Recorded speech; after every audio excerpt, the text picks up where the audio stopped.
Hello, this is Reverend Don Lewis coming to you from beautiful Salem. And tonight our question comes to us from Draconum Blade, who asks about the most interesting altar setup I have ever seen.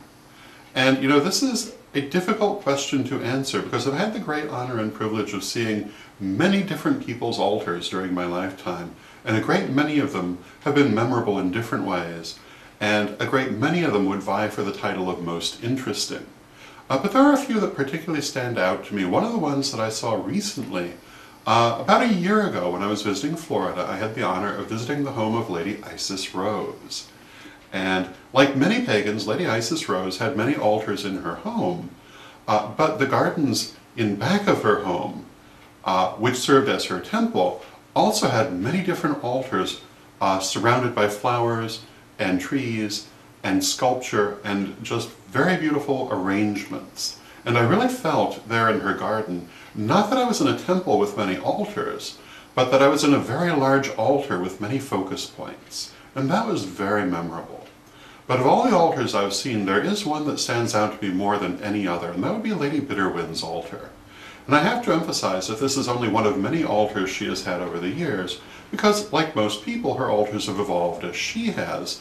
But the thing that I most remember of her many different altars, and there's a photo of it somewhere in Corellian.com, she had taken a low table with a glass top mounted on a sculpture of a dragon, which of course represented the Tao, or the flow of the universe. And on top of this, she had a chrome perpetual motion machine.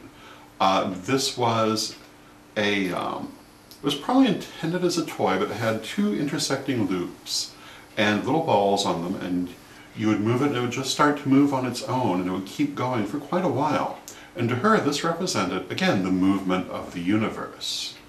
And I thought that was a particularly interesting altar. I've never seen anyone who's quite had a setup like that, although it's not surprising that Lady Bitterwind would have a unique setup because she's unique in everything else that she does.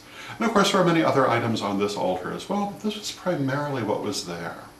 And the very simplicity of it was one of the most striking aspects.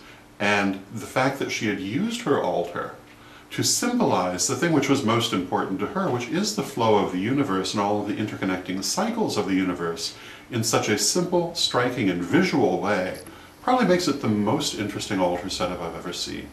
So I hope you find that interesting, and until next time, may you blessed be. Hi, I'm Lexi Renee from the Young Witches of Salem. We are currently offering a wide variety of books for just $5.